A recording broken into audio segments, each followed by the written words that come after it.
If I wasn't number one, there's no room for second place. And I have this first trophy that I have, the second place trophy, next to my US Open trophies, and my 12 and under Wisconsin state champion is next to my French Open trophies. I've been with my husband now for 17 years. Fun story, we went on 3 dates and we got engaged. It was this love at first sight. You come to a fork in the road. This is what I've done in the past. I could do this. The same way means the same results. I lost that tournament, but it was one of the biggest emotional transformations that I made in my career. That was my biggest win of that year, with the decision after my knee injury to do a dance video with my partner. I got hurt at Wimbledon 2017. We were number one. We had just won 3 Grand Slams in a row. If I had won that match and I hadn't gotten injured, what would I be doing today? And I'd be doing a dance with my partner. I'm getting like emotional talking about this. And I just heard someone in the background saying, "Is that the crazy one?" I'm not that crazy if you talk to me. Okay, I like this. Yeah. I'm super happy to be here. So, I am really happy to have you today. Hello, Bethanie. I want to start with something back in the days. All right. You started tennis when you were 5 years old. Yep. How did the journey begin?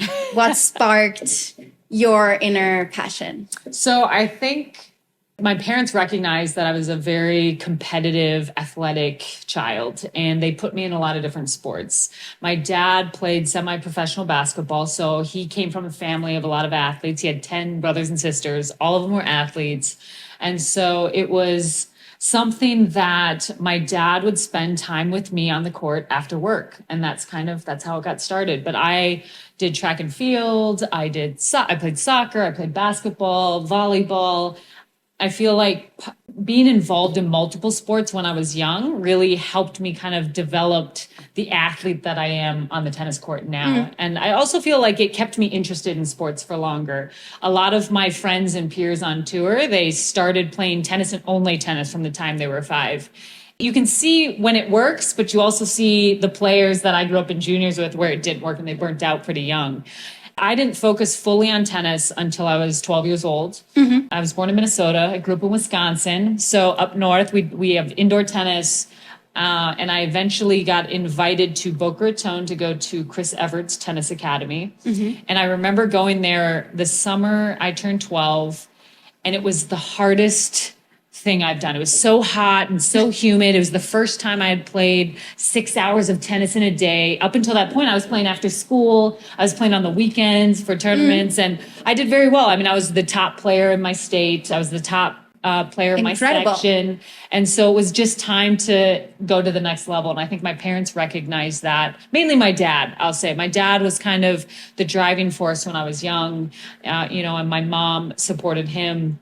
And that's how I got started. So it was something. I played my first tournament when I was 7 years old. I played in a 14 and under tournament, and I made the finals, and I lost to the number one 14-year-old in the state. And I think that was kind of the beginning of my love for winning, let's just say that, because I remember after the finals, the tournament director walked me into this room, and it was filled with all these trophies. And it was just like the light was hitting all the golden servers, and it really made an impact on me. And so, from that moment, I was like, I want to win more trophies. And that's how I got started. The trophy room when I was 7 years old. Yep. And she reached in, handed me one. And that was, I feel like ever since then, it was kind of this love for winning and this love. And it's funny because I lost the final. So I technically got the second place trophy, and which also is its own story, but we can dive into that a little bit later. But yes, my dad was the one who was my first coach, and he's the one who really invested time in helping me get better at tennis. I have a side question before I want to move on to your dad, because it sounds super interesting, but do you have a trophy room now for your trophies? Like, just side quest, does it make you as happy as the room once did? I do have a room where my trophies are, and actually we're renovating our house, and I'm going to have an office that's going to kind of be my memorabilia room. So I'll have pictures from when I played, all my trophies. Actually, a big part of it is my parents sent me these boxes that they had in their attic when they were moving, and it was all my old trophies from when I was like 8, 9, 10, 11. So I'm mixing in, and I have this first trophy that I have, the second place trophy. So I'm putting it next to like my US Open trophies, and my 12 and under Wisconsin state champion is next to my French Open trophy. So for me, I think each of them tells a story, and I'm looking at it differently now than I ever have. But yes, I have a special spot where I keep all my awards and all my trophies. Beautiful. So you said your dad was your first trainer, your biggest believer, as it seems, but also a bit of a, fighting with you in a sense that he brought you on the court. How did your and your dad's relationship shape the person that you are today? Hi, that's, it's been a journey. Let me tell you, I've come full circle to the point where I'm at now. It was challenging as a kid because there was a lot of pressure, because it felt like a business transaction a little bit, because in his mind, he wanted to give me the opportunity to play and to be the best I can. And he really was the one who instilled this dream of being number one, of anything's possible. But on the other hand, for a long time, it felt like a lot of pressure. If I lost, I wasn't going towards my goals. I wasn't working hard enough. And it was interesting how he viewed inspiration. And we've talked about it since then, because there was sometimes comparisons where you take someone like, I grew up watching Jennifer Capriati or Monica Seles, and it's like, see, they're winning at 16, and like, you have a ways to go. You could be there if you worked hard enough and if you listen to me. And so I think, that's a big part of my story, is kind of walking through that time in my life where I wanted my dad to be proud of me. And of course, I wanted to win because I was naturally competitive, really navigating through tennis results becoming a part of my identity. Mm-hmm. And, it was like the typical, if I won a tournament, we'd stop at Dairy Queen and get some ice cream. And if I lost, we would pass by. And so, yes. And again, I see it from a different perspective now, but it took me a long time, I would say into my 30s even, to sort of be able to have certain conversations with my dad, and in a real kind of father-daughter way. And I went a few years of my career not really speaking to him. And now we chat a lot, and we chat a lot about life and tennis and perspective. And he's changed a lot too, but there were a few years there where we didn't talk, and it was kind of my choice. So, I had to find myself a little bit more before I could have conversations with my dad. And I think he was the first one in his family to go to college outside of the state of Wisconsin. And the reason he was able to was through basketball. He got a basketball scholarship. So his experience of sports it helped him, get out of the small town that he grew up in. It gave him other opportunities in life. And so from a different perspective, I can see why that was such a marker for him to sort of try and push me to dream big. And at times I just remember thinking I was behind. I wasn't, if I wasn't number one, like there's no room for second place. And that's why, going back to my story of my first tournament, when I got to the finals, I remember getting that trophy, and I remember running up to my dad with my trophy behind my back and being like, Dad, like, look what I got. And he looked at it, and he saw the red sticker, and he's like, you should have gotten the blue one. And he turned around and walked away. And like, if you would have asked me about that story years ago, I wouldn't have made it through without tears coming down. And that's how kind of traumatic maybe that moment was. But at the same time, I pushed through it, and I learned a lot about myself. But it took a few more second place trophies that got thrown in the bin for me to sort of come to a different realization about my results and who I was as a person. Yeah. It sounds like love had a different definition in your family. And maybe that was not what Bethanie as a young child would have wanted. Did he ever say that he's proud by now?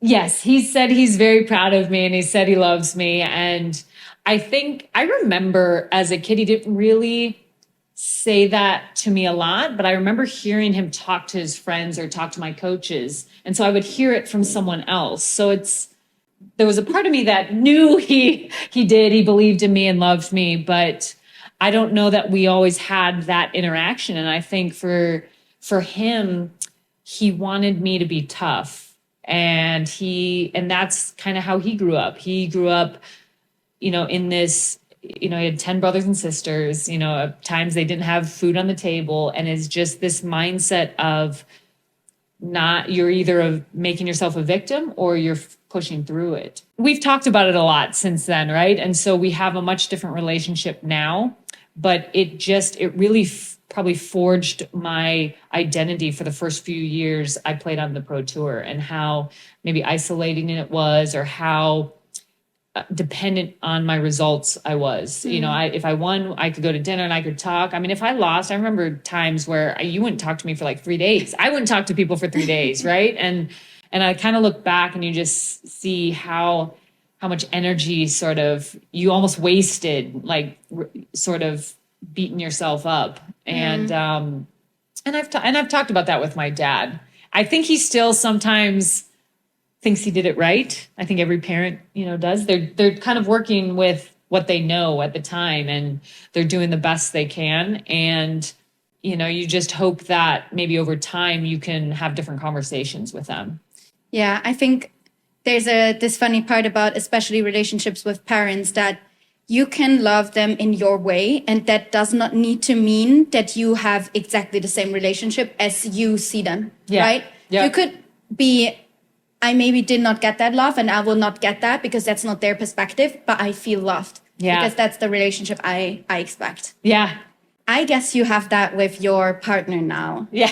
Since how long are you together, and how is that relationship shaping your worldview and your view on yourself, I guess? Yeah, no, I've been with my husband now for 17 years. It'll be our 17th anniversary. I mean, we were kids when we met. Fun story. We went on 3 dates and we got engaged. Like, it was this love at first sight. This was when I met him. I hadn't seen a picture of him. He hadn't seen a picture of me. It was like a knock on the door. And we were kind of like, Justin, Bethany. And we just hit it off. And for me, Justin offered this normal perspective in life. He was an athlete. He played American football, but he wasn't, he went to college. He had friends outside of sports. And so for me, it was refreshing to be with someone that I could do other things with. I think he helped me kind of come out of my shell. I know I seem very outgoing right now. I wasn't always that way. I mean, I was very colorful and bold, but because I went pro when I was so young, I felt like I was in an adult world very early. And so I think that made me a little more shy than I naturally am. And Justin sort of loved that side of me and encouraged me to be outgoing, and, encouraged me with my fashion choices, and even exploring cities. I don't know that I would have traveled the way I did and seen all the cities and had the amazing dinners and experiences outside the tennis court if Justin wasn't traveling with me.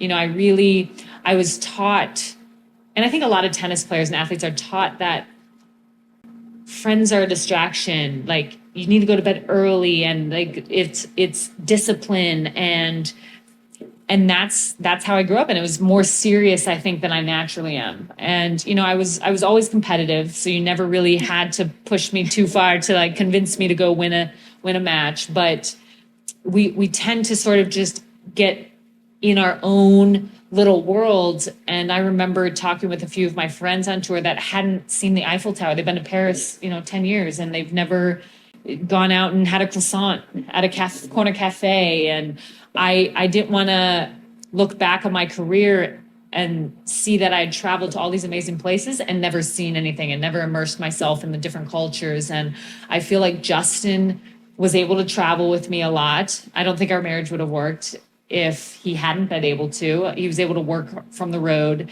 And we really, we've traveled the world and lived 50 lifetimes with how many things we've seen and experienced. And, he was there when I was at the top. He was there at rock bottom.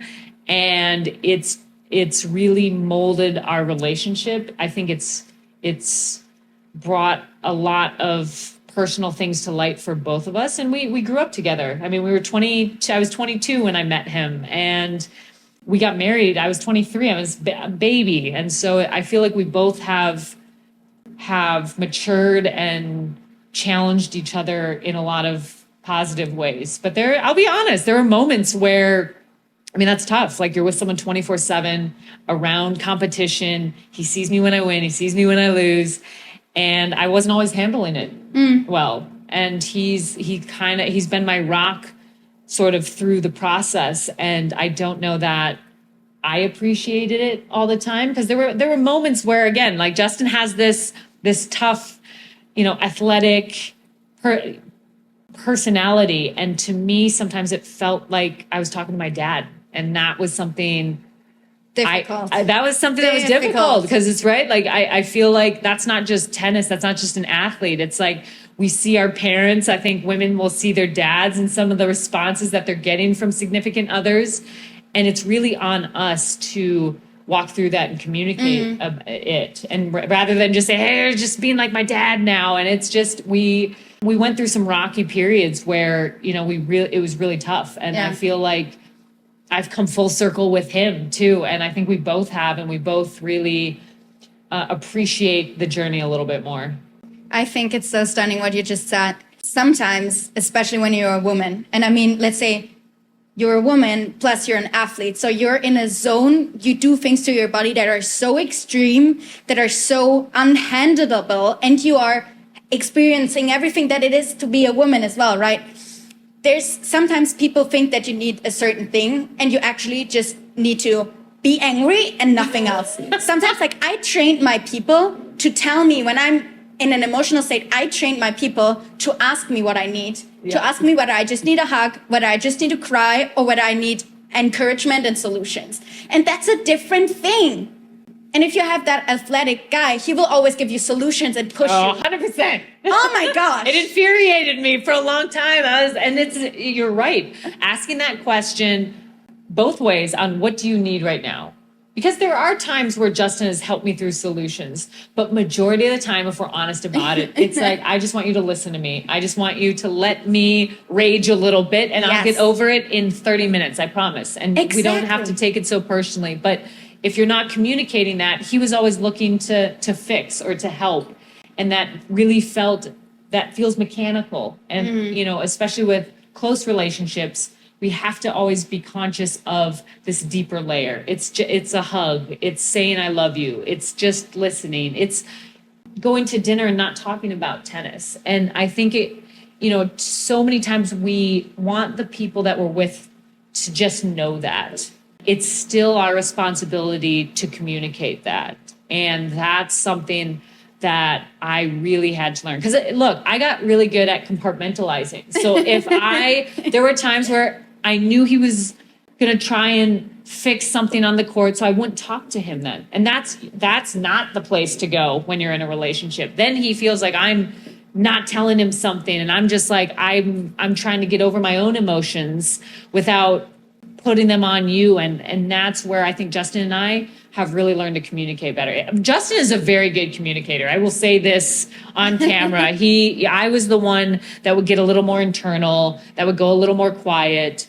And he's the one that really expressed emotions immediately. He's like, I'd rather talk about it now, and let's put it all on the table. And I feel like it took me a while to grasp that concept, but I take it into a lot of my relationships now. And it actually helped me with my parents too, communicating in a certain way. And like you hit it on the head. Like it's a responsibility that we can take to ask the right questions.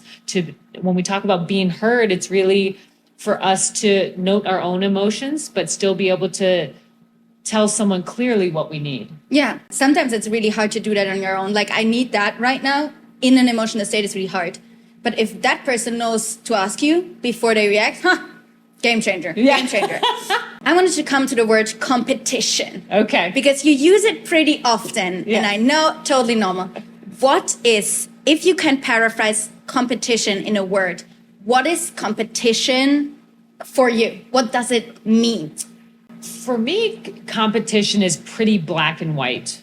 It's either I win or I lose. Mm-hmm. Tennis is an individual sport. Most of the time, obviously, you can play doubles, you have a teammate, but for the most part, it's either you're going to come out on top or I'm going to come out on top. So for me, it gets very, very simple and very black and white. And that mentality is great. It's great to have that kind of focus, but it's extreme, right? And life isn't black and white. And even tennis results aren't black and white. It went from the context of who you think you are. And for me, I mean, as a kid, I wanted to win Monopoly. Like I remember I have a younger sister who's a couple years younger than me, and she's not competitive. And I remember playing a memory game with her where you flip open, you're trying to figure out where the match is. And I knew she knew where a card was, and she purposely didn't pick it up. And so then I ended up winning the game. And I asked her afterward, I was like, I know you know where that card was. Like, why'd you let me win? And she said, we had to have been like 7 and 5. I don't know, maybe a year older. And she's like, it just means more to you. I was like, it does, but you can't let me win. Like, I have to earn it. Like, I got to beat you. I don't want to be given the crown. And I think that for me, competition just it's this data point where you see where you're at. Mm-hmm. And I think sports is one of those areas where you earn it. And it's just the better team, the better player comes out on top. And that's how it is. And I feel like, when I've gone out in life, that's not sometimes what it is, who you know, and for me, sports was always black and white and competition was always black and white. And I think there was a little relief in that because it cleared up what I was working for. Mm-hmm. And it's natural. I think at one point I felt like I had to get my adrenaline up and kind of stoke that fire, but really it's not. Like if we played a little game right now, like, and it was like you or me, I was like, I'd want to end up on top. So fair. It's just something that I've probably had since I've been little. So you've been through lots of sports and lots of variation of it. Why did it end up being tennis, and how did you keep that flame? Because it's been 14 to now 40, yes. Right? You changed the numbers, yes. Kind of. How did you go about that? Well, I would say my parents and my dad ended up pushing me a little bit more towards tennis because it was an individual sport. I was a very good athlete, and not that I wouldn't have been a great team player. I really excelled at tennis at a young age. And, for my dad to look at what opportunities were out there for young girls in sports, tennis was a big time sport, right? And college was never the goal. Mm-hmm. And I look back on that, and it's great that obviously I can say that I made it into the professional ranks, but that's not always, college can be a stepping stone. And so I'm glad to see that more girls and more guys are using it as that, because for me, it's, I saw a lot of friends of mine that didn't make it on the pro tour, ended up saying no to college, and then sort of were left floating a little bit, not sure what they're doing in their life. But so tennis, the individual sport, I think my dad recognized my competitive fire. I remember playing soccer. There was a game and I was playing, it was just like a local game. And I remember watching a girl take a penalty kick, and she went back, ran forward, and completely missed the ball.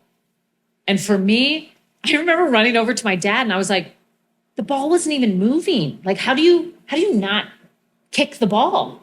And my dad, and it wasn't that I wasn't a team player. It's just, I felt like, okay, we're here to win. I'm going to play every position that I need to win. And that obviously is not the way you win in team sports. But so I think it was that at that point, my dad's like, maybe we'll put you in a few more tennis lessons. And, I really ended up doing well when I was young. So it's not that I didn't enjoy other sports. I really love basketball. Obviously, I'm only 5'6", so let's think more point guard and speed versus, that center position. But, it was something I was really good at a young age, and I took it far. And when you talk about that flame, trust me, that flame has gone dark a few times over the years. Between 14 and 40, it's gone dark. And, I feel a little bit like a phoenix coming from the ashes to kind of resurrect sort of different motivations and different perspectives. But there were a lot of low points where I was really questioning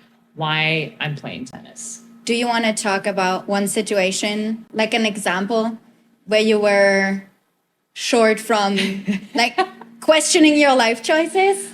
I think there was a moment when I first turned pro.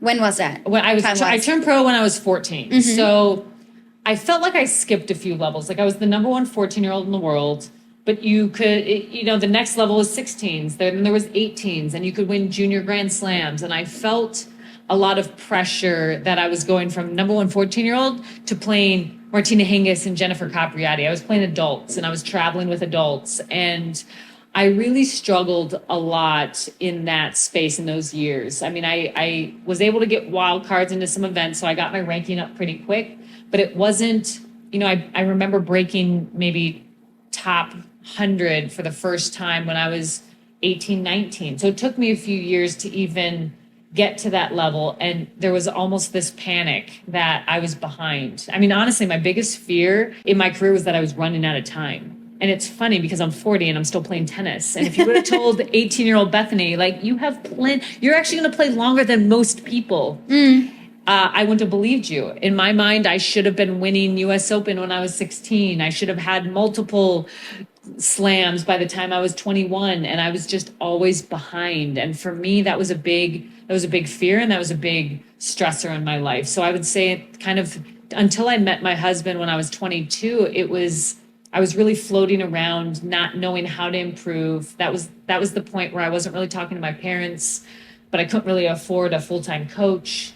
And so it was murky. And I didn't, I remember, I think it was before I went to French Open, I hadn't made enough money to pay for my flight. And I called up my parents to ask them to borrow some money. I was like, look, I'm playing qualies of French Open. I can pay you back. And so you're just in that space. I didn't go to college. So it's just like, it was make or break. Like I had to make this work. Like I had to. And that stress sort of led to some injuries and some maybe bad decisions of scheduling and, poor choices in my friend group. And, that was a tough time for me. And I didn't have the titles that I had when I was younger. I didn't have the wins that I had when I was 12. I wasn't winning all the trophies. And it just felt like I also didn't know what to do to get to the next step. So that was a really tough time in my early 20s. When was the point where you changed that part in your personality that you're too late?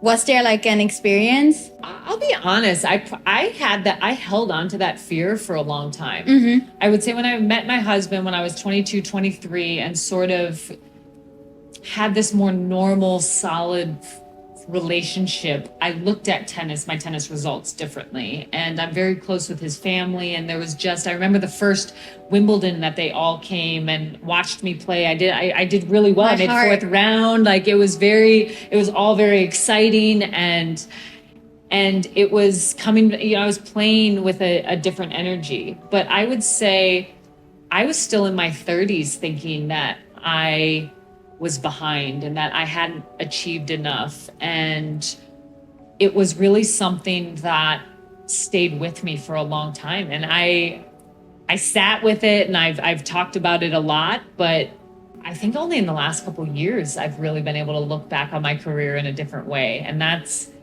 why I'm really taking an opportunity to share this part of the journey, because it really took me a long time. I mean, it took me past when most players are playing. And so I understand when these players are retiring, how they feel, because that was me. Had I retired even a couple of years ago, I maybe wouldn't have known the space or how I would have thought about my career. I would have looked back and thought my career was a disappointment, to be honest. Yeah. I had way bigger goals that I feel like I didn't achieve. And it's a product of dreaming big. You put all these goals that are always just out of reach all the time. And so you get to the end and there's still goals that are out of reach, or still goals that you haven't achieved. And it's really deflating. I would have friends, or I'd even have my husband, people come up to me like, think of everyone who did worse than you. And I was like, no, I can't. That's not the focus. That's not the point. I was like, I know I got to a certain level. I had higher expectations for myself, and it crushed me.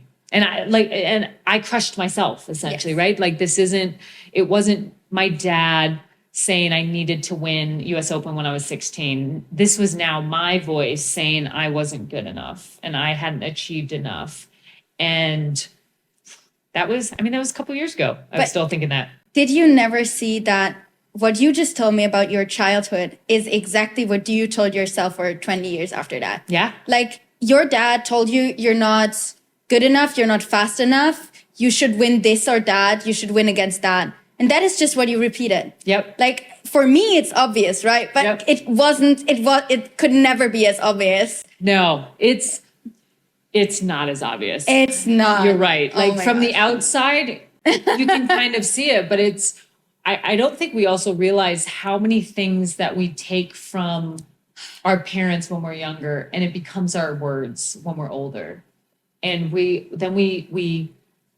repeat all these cycles and these habits and these beliefs, and we find ourselves ending up in the same situation. And it wasn't until I started becoming a little more aware of my thoughts and really just sitting with them instead of trying to fight them off. I mean, I had systems that helped me focus, that helped me become more positive. I don't want to say I couldn't get out of it, but at some point, it was just a compartmentalization. It wasn't sort of this reality, like that's my real reaction. I knew what to do about it. I knew the system. I knew the affirmations. I knew how to focus. But all of the things that I was kind of avoiding were ultimately weighing me down. And when I really sat and took notice of those thoughts, I started hearing my dad's voice in my words. And once I was able to start, I don't want to say disregarding that, but you almost have to start being honest with your own thoughts. Like I remember doing this exercise with one of my therapy sessions where if you really listen to that voice inside your head, is it someone that you'd want to hang out with? Would you be friends with that person? And at one point I was like, no, I wouldn't even hang out with that person. Like, and so I almost, when there were certain thoughts kind of came in, I was like, that's not who I would be around. That's not how I would talk to someone. That's not how I would stand for someone talking to me. So it just starts with the realization, I think. And I feel like too many times people want the solution on what they can do when those thoughts pop in. And sometimes like you gotta sit with it and recognize that it's your voice, even if it's coming from a coach or a parent. It's like you take responsibility in the direction that you want your thoughts to go, in how you want them to make you feel. Like we're in charge of our reactions. And I think there's certain points in your life where that pisses you off. And there's certain times where it feels empowering. It's like, okay, I can do something about it. And I would briefly be there throughout my career, but I don't know that I really owned it and could successfully do that until the last few years. I love that. Yeah. So we talked a lot about really intimate topics already, but I am here for exactly that backstory. So we see you on tournaments. We see your outfits, which we love. We see you on Instagram and on interviews, also commenting on sports, right?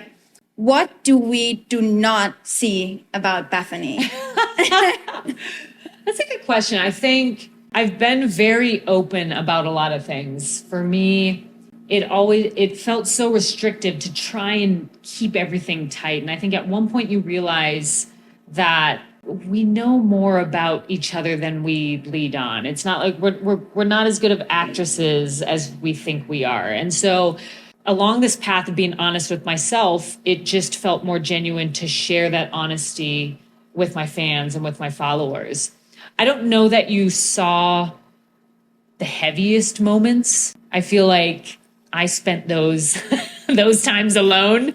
My husband maybe got the brunt of those. So I'm actually writing an autobiography right now, and it's been its own therapy session, trust me. But I'm gonna maybe share a little bit more of those really dark times, right? I was really open and honest about my injury and coming back from my injury, and it was more about me being honest with myself, and I just happened to be sharing it with my followers. And if you followed me on Instagram, you knew what I was doing and what I was thinking, and I was okay being emotional in public. But I think some of the heaviest stuff, I think those are the parts that people haven't seen. And it's really, it's kind of been on my heart to share in a deeper way, because I think everyone has those, and we want to keep this, obviously we're human and we're emotional, but we still kind of keep this protective layer out there. And I think in order to tap into just this bigger power, this universal energy, it's sort of there's this cleansing moment where you're going to be transparent, and it's mainly with yourself, but it will be apparent to everyone around you. And so I've wanted to sort of walk the walk and not just be the person that says, hey, you got to be positive. And I have been positive, but I felt, conflicting negative thoughts at the same time too. So let's unpack that a little bit. Let's walk through that, because, I think especially now with social media, it's easy to stay on the surface a little bit. And I've always had a bit of an understanding that you have to get uncomfortable to level up, and you have to walk past those difficult moments. Doing hard things helps you recognize that you're able to do it, and that sometimes those hard things aren't as hard as you make them in your mind. And it's really this personal journey. And I want to share that empowering energy with the people around me, because I see people struggling with the same things, and it gets internal, especially for high performers. I think, where we know, like intellectually, we might know better, right? But how do we create true change that's reactive, right? That was my journey. Like, I know what to do after I've had the reaction, but how can I change on a deeper level where my reaction is different? And I feel like that's like the next step where like human performance is going, is really, and it takes this extreme vulnerability and this extreme honesty. And there's no way around. I've tried to find a way around it. Trust me. If there would be a way, I've really tried. it. I feel like I would have found it. And so that's kind of the place I'm in. And obviously I'm still walking through that, because, it's so ingrained for me to just have this warrior come up that's protective, that's a fighter. And that's not a sustainable energy. That's not a sustainable energy. And and we might say, oh yeah, but it will help you through some things. I'm like, it will, but it's not a sustainable energy. Yeah.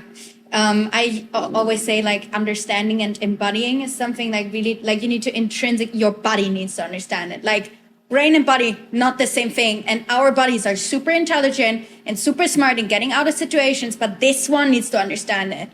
Exactly. Yeah. And going through some of my injuries, right? Like we store all these emotions in our body, and then it comes out as injuries, as disease, as bad health. And, obviously I have looked at most of my training from a physical performance mentality. And it took me a while to sit and think like maybe some of my emotions are giving me the headache. Yeah, some of this trauma is staying in my hip or my knee. And that was kind of the beginning of this deeper journey, I would say, because, there were times where I recognized that physically I couldn't work any harder than I was. Like I pushed my limit to the point where I got hurt. And it's like, that's not the way. Is there another way? And for me, diving into the emotions and the mentality and the thoughts, there's a bigger energy and a bigger power when you go there. And I'm talking about physical performance also. Like it goes hand in hand. You can't separate it. Everyone in tennis likes to say, oh, the sport's 90% mental. But yet if you look at how everyone goes about their training, it's 90% physical. And I wanted to embody that too, because it's a cliche then at that point. I'd be saying the same thing. And here I am, not focusing on my emotions or not focusing on my mentality or my thoughts. So that was something, again, I want to walk the walk and not just talk the talk. I love that. I want to roll out a theory with you, because that's something that I've been working on a lot. I share your experiences with athleticism. I've never turned pro, but I got to a point where I thought that, this saying of like, no pain, no gain, you need to, and you just said it as well, right? You need to be uncomfortable to grow. And that sentence triggers me so hard because it's the biggest lie that gets sold to us.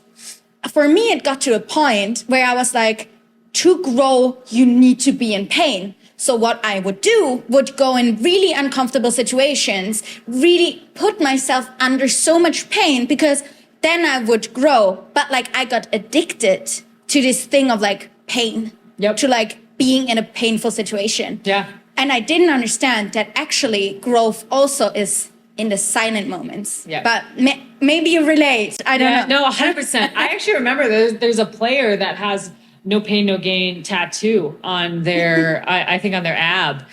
And I will agree with you 100%. There's this idea with athletics that if it's not painful, you're not making it happen. You're not going to be a winner. And so we create moments where it is more painful. And those are the cycles that you actually start noticing. How am I making this match more difficult for myself? Because actually there were points where I was making it more difficult. I liked coming back from behind, and we do that to ourselves because we're taught that. And some of my biggest areas of growth were when I was still, or when I was in those quiet moments. And towards the end of my career, I started asking myself a question on how could I make this easier? How little could I do to get the results that I want? We're so used to redlining that we don't see what the other end is like, the other extreme. What if I did less? Could I still get the same result? And it's just, we'll almost kind of go into tick mode if we're day off. I mean, I was kind of forced into that through some of my injuries. So I learned that how to be productive in days off and how to get the most out of my body if I only had 30 minutes to play that day. And that's all I could take. So I feel like I was forced to kind of do that, but at the same time, I was curious to do it because I tried. I was fine going through pain, right? Like that was actually, it was actually the easy matches that it would be more difficult because I'm like, this shouldn't be easy. Like, and you make it more difficult. So I love that train of thought because we'll always kind of go for that pain. And like you said, you can get addicted to it. You said the easiest matches were sometimes the most difficult. Do you remember, and I would love a story, do you remember one of your most difficult matches in your life? One of the most difficult matches in my life? Oof, that's a good question. I think I remember a few matches where I was up big. I'll go back. I'll actually go back to one of an early memory because I feel like it was a catalyst for other situations in my pro career. So I remember, I think I was 8 years old. I was maybe playing my fourth tournament. And I remember I was up 5-0 in the set. And it was the first, and I was crushing the girl. And I remember being afraid of losing after being up that much. I got so tense that in the end, I ended up sitting on the court and just crying. And I had to forfeit the match. My dad came and carried me off. But I don't know that people talk about the pressure you feel to close out match when you're winning, when everything's working. It's like you almost tell your mind, don't think of anything right now. And it just, then you see the unraveling a little bit. And I see it when I commentate, and I've experienced it myself where I've been up, I've let someone come back. And then there's this point, I'll be honest, in tennis, when the score gets even, it's almost like a reset. Now it's like, I'm not ahead, but I'm not behind yet. So now I can fight in a different way. And I feel like actually a lot of players get themselves into this position, even when they could win sets 6-1, 6-2, 6-3. It's like we crave that fight, that inner warrior to come out. And when we're in a competition that is not requiring it, we almost don't know what to do, and we make it hard on ourselves. So I would say that I didn't mind coming back if I was down, but closing out matches was when I was up super easy, almost required more focus. Got it. I understand that. So you won for everything from the 12-year-old state world, 14-year-old world best to an Olympic gold medal in Rio, correct, in 2016. Do you remember wins or just like opportunities, maybe even? Maybe it was not the win. Maybe it was like a chance where you just felt like, yeah, I think that is it. Like that was a goal and it's beautiful at this point in time. I never really thought that. It's tough. Like I hate to say it until the last maybe year when I've been able to sort of look back on my career in a different way. Even after getting the gold medal at the Rio Olympics, I remember doing Good Morning America the next day, and we were doing it with other athletes that had won a medal, other American athletes, and from different sports, and we were all talking about, oh, what are you doing now? And you know, all these other athletes, oh, I might have a baby. I'm going to take a year off. And they're like, what are you doing? I was like, I have to play Cincinnati in like 4 days. Like I'm here on this show and I'm getting on a plane and I'm starting over and I got US Open still. Like I have other things to do. And that's one of the things that I like to talk about in tennis is just this manic schedule where we don't have time to celebrate. We don't have time to think about losses or wins, neither. It's the next week. So I was that player that almost forgot a lot of my results because as soon as you would win, it's like, well, I got to get ready for this next one. Delete. I got to go into this Cincinnati. I got to go into the US Open. I got to go into the off season to hopefully feel better for Australian Open. And then pretty soon 20 years go by and you know, you might have trophies, you might not, but it's just, it gets heavy. And it's for me, I remember, I think the first time I forget where I was. Maybe it was I won the tournament in Beijing and I decided to take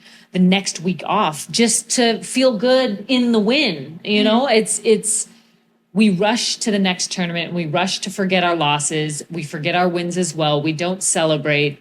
And it's just 20 years go by. And, you know, it's like I have all this medal, you know, on my shelf at home, but there's like this hunger for more. And at some point you have to ask the question, is one more going to give me everything that I feel like I wanted out of my tennis career? And that question, I think, stops everyone. It's because it's like this quest, especially towards the end of your career, like, is one more win, will I be happy? Will one more win define me as a better player than I thought I was? Will one more win, will I be remembered differently? And it's a tough question to ask yourself because you're never going to be satisfied. I have so much goosebumps. Because you started that wanting to win and you ended it understanding that the win is not all. Yeah. It's you fight that, actually. You fight the fact that the winning doesn't matter because deep down you would have to ask yourself, why are you doing it then? Which nobody really wants to ask themselves in the middle of their careers. And because if the wins don't matter, why am I working this hard? If the wins don't really matter, why am I waking up at 5 a.m. to go train? Like, if the wins don't matter, and that's why nobody asks themselves that question. They just say the wins matter. Like, I got to win. Like, it's like, and what I figured out, and this is even last year, was the fact that I was doing all of my training, not just for tennis performance, but for human performance. And once I zoomed out a little bit more, I would go to the gym whether I won or lost, because it was about waking up and feeling great and being connected with my body. And the goal is to, when I'm 70, to be able to go hiking. And once I started sort of looking at training that way, I loved it more. I actually had some of my best practices last year where I got lost in the training. 3 hours would go by. And I remember there was a point where I physically couldn't practice for 3 hours if I wanted to. And now I'm having these sessions where it's just like, oh, like I got to go do something else. Like, we've been on court for 3 hours. And for me, that was a different enjoyment, and you can't force that enjoyment. You can't just sit there and tell yourself, I love tennis so much. Like it feels great because it still comes down to you're doing it because you want to win, and you're doing it because you want, whether you need to make the money, whether you need another trophy, whether you want to impress the sponsors, like deep down, until you ask yourself that deeper question, you won't find that joy. I would have found it. I tried my best, but you have to sit with that question. I think it's close to impossible for other players to ever get to that point because you've been through so many cycles in tennis. You already explained that once, through so many styles and techniques and champions. Like, you've been there. You could go through 3 times you got yourself up. You got yourself up from injury, through cycles, through time, so that you had the ability to develop that, right? Yeah. Most players cannot because they stop at knee injury number 1. Yep. Right. Yep. Do you want to go through the cycles maybe of your tennis career? Like maybe it's 10-year breaks. What changed for you in the game? I think each one of my injuries was probably the biggest perspective shift. My knee one was a really big one, but I had a hip surgery in 2008, right after I got married. So I got married and had surgery 4 days later. So my husband, our honeymoon was my husband carrying me around the house because I couldn't walk. And I remember it wasn't as big of a surgery as my knee, obviously, but I remember thinking, is my career over? I don't know if I'll be able to come back from this. Like 3 months is a long time to be out. And again, this is like my fear of running out of time. Yeah. And again, if 40-year-old Bethanie could just tell 22-year-old Bethanie that not only are you good, actually your best results are going to come after your injury. And I remember being in that moment just thinking my world was kind of falling apart, even though I had this new relationship, this new marriage, but my tennis career, like I didn't know which direction it was going to go. And so I remember when I hurt my knee, which was 2017, I had 2 hip surgeries. So this was going to be my 3rd surgery. And I remember getting out of the surgery and I said, and thinking about my past injuries and saying, I want to take a different route than I did those. I was stressed about how fast I could come back in those ones. I want to take my time with this. I want to not hide as much as I did the other times because I felt like I was being too negative, or I felt like people would be judging me or just asking me, feeling sorry for me even. And so that was one of the biggest reasons why I was on crutches at US Open doing media. And I remember a few friends of mine asked me, like, why don't you just go home? Like nobody would judge you. You had a potentially career-ending injury at Wimbledon and you're out here at a tennis event. And I said, no, I'm choosing to be. Like I don't know where this is going to take me, but I know the routes I took after my last injuries weren't the person I wanted to be. And so I got to try a different path. And I think that's how I've come to the place I'm at right now. It was just at one point, you come to a fork in the road and you're like, this is what I've done in the past. I could do this. And for me, because like you said, I've gone through so many cycles, that decision has hit me face on a lot of different times. And it's kind of been the same decision. Like I might go that route a couple times and circle back. And I'm like, okay, fine. I'm not going to go that way. I'm going to go this way and I'm going to be fully invested in this way. And eventually you have more forks in the road and you just decide if you want to repeat the same pattern or repeat the same mentality. Cause it's like the same way means the same results. So at some point I was like, I don't want those results. I want something different. Do I have the answer? I do not, but I definitely know I don't want to go that way. And so this wasn't because I had a clear idea of what the future was going to hold. I just knew I didn't want to go that way. And I think that, when you make decisions like that repetitively, you develop this powerful mentality in yourself that just because you don't have everything figured out or the picture's not clear, I'm going to keep taking steps and the path will lighten up for me. And that's kind of what's carried me to the person you're talking to now. Yeah, which is an incredibly self-aware and incredibly healthy human, as I taught you, I think, twice now already. Not hearing that so often, I guess. Yeah, no, you don't. You described the situation in one of our conversations already, which I found to be so eye-opening.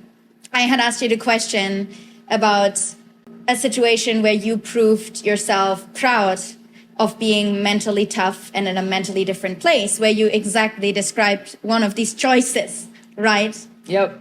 Do you want to go over that? Yeah, no, that was a great question. And I didn't even know I was going to answer that way until I thought about it a little bit, because you asked me sort of what moments I was most proud of myself within my tennis journey. And I think it's easy to pick points where you've won and it's noticeable. You're holding the trophy, you're holding the gold medal. And I thought about it. And so it was this moment, I was playing this tournament in New Zealand, and I had made the finals the year before, and I had a match point. It was on my racket and I missed it. And we ended up losing the match. And I broke my trophy. I ended up not playing the next tournament because I mentally derailed from that. I had put so much effort in my off season. It was one of the first years that I was fresh for the first tournament, feeling healthy. It was some of the best tennis I felt like I was playing. And I had the match on my racket and I lost. And so I played the same tournament the next year. I was on the same court. I had match point. I had the same shot and I missed it again. I wish I could tell you the story. It was like I got over it and I made the winner and I won the match. Nope. I missed the shot. I missed match point and I lost the match again. And it was the same. I feel like it was the same spectators, same scenarios, a night match, everything. It was deja vu, but intense. And I was like, okay, life. I have a choice. I can do what I did last year and kind of derail the first part of my season and derail myself personally, or I could go a different direction.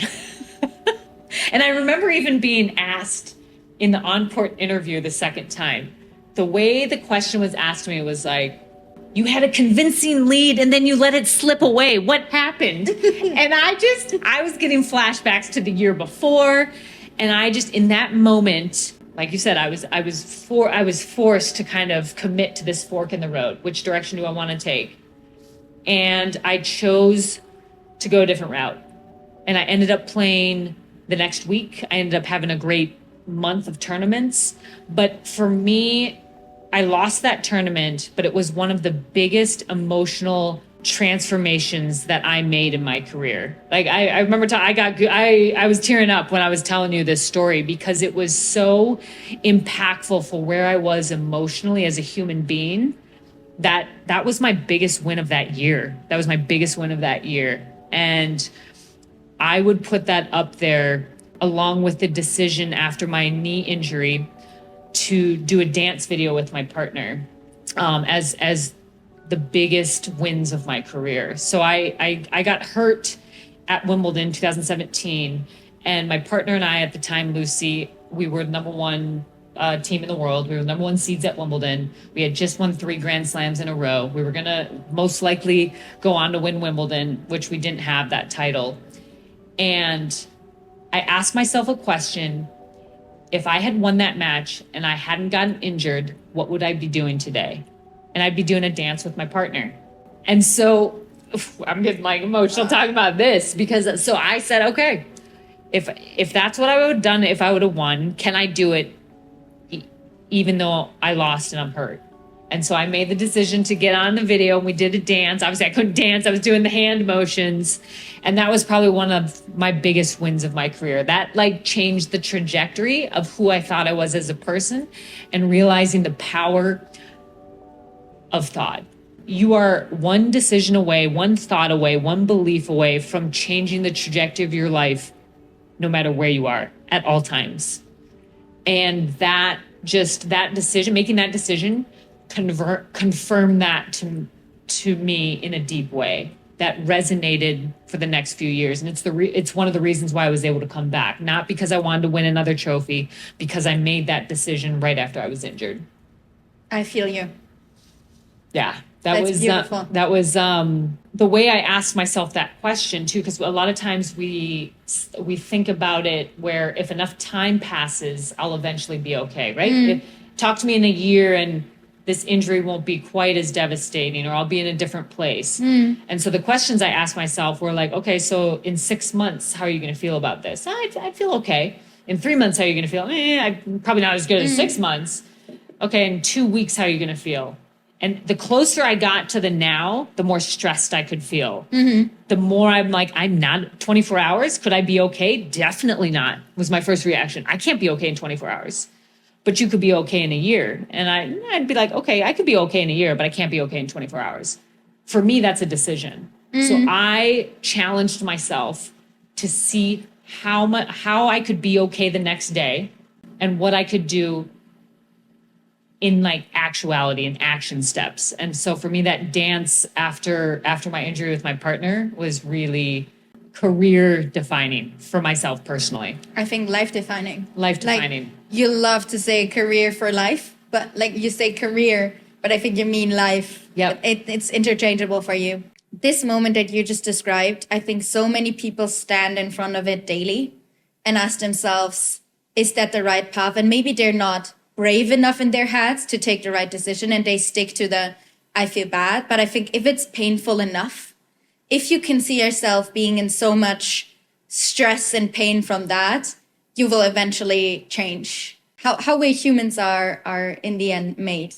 And I think too, it's helpful not to think of decisions as right and wrong all the time. Too many times we get caught up trying to make the right decision and we stall a little bit because what if that's not the right? What if there's a more right decision? That's why I always try to share that this internal reflection is helpful to see which path to take. Because a lot of times we have so many options, and it's like if we're just pro-conning list every decision we make, it's gonna get heavy, and eventually we're not gonna make the right decision because we're not really coming from an honest place of where we are at with our emotions. So you go there first, and then it becomes more obvious what the path is, and we don't have to quite label them wrong or right, because it's when we look back, obviously it's like hindsight's 2020. So it's like, oh, that was the wrong decision. But I made those decisions because of where I thought I was emotionally, or what I was trying to impress someone, or I needed something on the outside to confirm my worth. And so I just find that it's easier, easier is the wrong word. It's more beneficial to sit with your emotions to then those right choices become really obvious. You don't have to like sit there debating it, right? It's just like, that's the person I want to be. This is who I believe I'm worthy. Okay, this decision's easy then. And that's what I want people to feel, making decisions from that space. Because I spent a lot of my life trying to make the right decisions. And if I would wake up at midnight because I forgot to do a couple extra sit-ups and be like, okay, I got to be a winner and like check this off. And if I don't, I'm not going to be successful. And so I feel like you can trap yourselves a little bit trying to be like right versus wrong. It's more honest. Be honest, and then see what the options decisions. I love decisions. You know, I made a challenge with myself once, 2022. I told myself for 1 week, I will always do the wrong thing. Okay. For 1 week, I did every decision. I did what I didn't want it to do. If I wanted to stop studying, I studied. If I wanted to drink a coffee, I would drink a tea. If I would go to that party, I would go to another one. If I would want to eat something, no, not now, right? And I would do everything that I didn't want it. You know what I found out? Tell me, I'm curious now. I like this. First, your brain will always justify the decision you made. Your brain will always adjust to what you think that was. So I thought that is the wrong decision. So I went there and I was like, oh yeah, no, that's the right decision. Like all of the other things were shit, you know, like maybe I didn't want it in the beginning, but like, yeah, that was so cool, right? And oh no, I was not hungry at that moment. Like it was the right thing to do. Your brain justifies. That's the first thing. The second thing, exactly what you say, there's no wrong and right, but I differentiate wrong and right. I do free and not free, what feels free, what frees my body. And sometimes it's a physical expression. What makes me want to dance sometimes and what makes me sit like this. And the third thing, which is the most important part, is it is only wrong if you do not follow up on it. If you are thinking afterwards, I took the wrong decision, let's go there. Right? Like, if you just decide from a place, like, if you decide from a place of at best calmness, but sometimes it's not calmness. Sometimes, let's say, life it's in a way, and sometimes it's not calmness. But if you decide, and whatever it is, you just stick to it. You just don't try to go, oh no, that was the wrong place to move. You know, this is not how I imagine it, so it's wrong. No, just stick with it and make the best out of your opportunities, because they are there if you ask the right questions afterwards. Super interesting experiment. I love that experiment. I know not everybody could do it, but it was such an amazing moment for me to like, there's no right and wrong decision. Like, doesn't exist. Well, it's interesting that you say the mind can justify anything. Let me tell you, the mind can justify anything. If there's one sentence that maybe could describe the book that I'm writing, it's that. Because subtitle? Because it really can. You can use that to your benefit, but just know that mind will always, it's like the survival mindset. It will always be looking to confirm that it's right. I also think it's interesting that you use the word free and not free, because I think that's a good way to physically sort of think about decisions. What is creating tension and what's relaxing you? And because then, like, again, our mind likes to get so intellectual with our option, likes to take over, and we kind of allow it to take over, right? And you were kind of going a little Eckhart Tolle over there with you're going into this moment as if you decided it. Always. If you take that mindset on, okay, I decided to be here. How does the opportunity present? How does the present moment present itself? And I did that challenge to myself as well. And I'd be, somewhere injured, and I'd be like, all right, if I chose to be here in this moment, how would I be looking at this? And your mind wants to fight it, let me tell you, because it's like, we did not choose this. And it's for me, I love going into those little test sort of challenges for myself, just to see where my mind can go and where my body follows. And you learn a lot about yourself. So it's one thing to read all these things, but I love that you're taking the next step and saying, well, what if I decided this for a week? Or what if I did it this way for a month? What would happen? I can always go back. And I feel like that can free up a lot of people to be honest with themselves and explore this human experience a little bit with a little bit more curiosity. You're obviously exploring your human experience a lot, especially in your dresses. You look gorgeous. I want to say, is it? Yeah. I love it. Outfit-wise. So I look like the bit professional one. You look very professional. So I like this. I cannot clean cut. Talk too much about it. But like in tennis, right? You said people usually get sponsored and they are made to wear X, Y, and Z. And they are made to wear, like, on every tour, they wear the same and they wear this, and like they don't really have control over it. How did you have control over it? Big question. The big question how I had control over it was I lost a sponsor when I was younger. And I didn't want to wear their gear when I was in Australia. And so I went shopping and I decided to buy normal clothes. I was in the changing rooms trying to figure out if I could serve and sweat in it and move well. And that's kind of how my funky fashion on court started. I mean, I should go back a little further. When I was young, one of my dad's his younger sister was a seamstress, and she would always make me these cute tennis kits that were matching with the jacket and the skirt. And I always had a different outfit than all of my opponents and peers. And it was something different than what you could buy at the clubhouse. And so I think that's really what got me into the space. But when I was a teenager, I would say wearing something that was colorful and bold represented my personality. And it's almost like I psyched myself up to wear something that I liked, and that's how I played. And it really matched my personality. And I think, obviously I look back and there's a few things I probably wouldn't wear, but I don't really have any regrets, because for me, it was bold, it was colorful. That's how I wanted to play.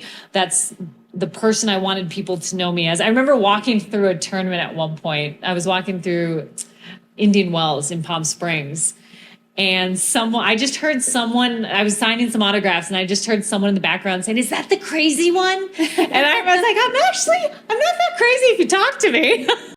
But then I'm like, you know what? I'm just going to lean into that. I don't mind it. I had the colorful hair. I had tattoos. And for me, it was a self-expression. It was a conversation starter. I go back to, I was a little shy when I was younger. And when I wore something colorful, it sort of broke the ice, and someone would ask me about my outfit or where I got it. And I felt like that's how I could sort of break the ice a little bit. And, and it's just something that, when I met my husband, he appreciated that side of me, right? Because every once in a while when I was young, I was self-conscious. And I trust me, I had second thoughts about wearing certain things because maybe the tennis, scene would judge me. And I think my husband really helped me free myself up with my fashion. I took a lot of risks, and I enjoyed it. I got to design my own clothes for a long time.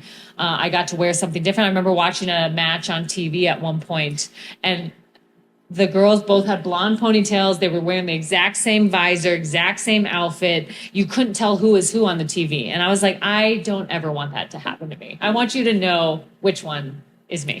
It's only for the audience, Yeah. right? It's only for the audience, Yeah. correct? Is there like a favorite outfit? We could maybe put it in the video. Is there like a There's list of one that's kind of gotten a little attention was I wore this leopard print outfit for US Open. This was a few years ago. It was with a brand called BB. I remember walking out to play doubles with my partner, who's one of my best friends. And her face was like, "You're wearing that for the match?" And I love her to death. I was like, "Yes, I 100% am." And she was very conservative, and my friend's son, and she gave me a load of shit for this outfit, and I love it. But it's this leopard print headband, leopard print top, matching shorts. I was still wearing the high socks. And so it was, that's probably one of the more memorable ones. But I've had a few that I feel like I can't find pictures of, because I had a few other animal print ones that I wore in Miami. I think I found them at a store in South Beach, and I decided to wear it for the tournament, but I can't find these pictures. I was searching for it. I know. Don't search too hard. You might find some other ones, but yeah, for me, it was always about the high socks and just wearing something colorful. And I feel like now brands are starting to recognize that tennis isn't just a preppy sport. You can wear a lot of different things, and you see more colorful athletes out there. But I'm glad I got to be on the front end of that. Beautiful. Okay. I think all over our conversation, there were so many things that young athletes and I think younger people could take away from you. But if you want to give them a closing piece of advice, is there something that I did not ask yet, or you just... No, it's a good question, because I've been mentoring a few players and a few juniors the last few years, and there's so many things that you can talk about from that space. And I want to leave players and parents with something simple, and that is being honest with your emotions and being honest with where you're at and being able to sit with yourself. I think enjoying the moment is going to bring you the best results, the best performance, and you're going to be able to see things in a clearer way if the results don't go your way. And there's so many distractions and there's so much noise around. I think it's just important that everyone kind of comes back to the self and asks these real, genuine, authentic questions. And it's really finding that place of peace and place of joy before you start making decisions, before you start wondering what you have to work on. Do I need to make changes to my training schedule? Come back to yourself and really take that time. It feels like a waste of time, but it's not. It's going to be the most important decision you make, is just coming back to that self, that brutal honesty with yourself. And it's empowering for kids that want to maybe learn to speak up about why they play the sport, or if they want to keep playing the sport, or to being able to speak to coaches and parents. And for the parents, I would really stress emphasizing the relationship. I know you want your kids to win. I know you want them to get into that D1 college, but I would really emphasize communication around the human, around the relationship, that parent-kid conversation. I think that's going to drive more wins than you think it is. And so those are a little deep and serious, but I think sometimes recommendations from pro athletes come across too surfacey. Oh, just work hard and believe in your dreams and you'll make, like, let's go deep. Like, it's really sports equal life equals sports. It like, one thing I realized was anything that was happening on repeat in my life would show up in my tennis, and vice versa. It's not worth, we try and separate the athlete and try and separate the human and the person and the relationships. It's all one and the same thing. And really just be okay with where you are at. Be okay in the present moment. That your path will become clear, and you're exactly where you need to be. You have all the answers within. And I feel like just repeating those words bring a sense of calm. And when the water's calm, you're able to see better. And that's the idea of performance, is we want to figure out how we're able to perform better. And it's not out there, it's within. And that's going to be my biggest secret and takeaway for anyone else listening. Beautiful last words. Thank you so much, Bethanie. Yes, thanks, Carmen. This is awesome. I appreciate diving into the depths, and thank you for the great questions.